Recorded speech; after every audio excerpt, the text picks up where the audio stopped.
இப்போ நீங்க அவனை வெட்டல மொத்த பயமும் போயிடும். வெட்டுங்களா.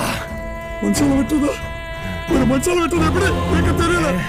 கோயில்ல தேங்காய் ரெண்டா வெட்ட தெரியுதுல, சாம்பாருக்கு பூஸ்திகா துண்டா வெட்ட தெரியுதுல, அதே மாதிரிதான் இது ஒரு சதப்பிண்டம். அறுத்து வீசு. நம்ம குடும்பத்துக்கு இந்த பாவம்லாம் வேண்டாம்னா. பாவம் நல்லவனுக்கு தாண்டா பண்ணக்கூடாது,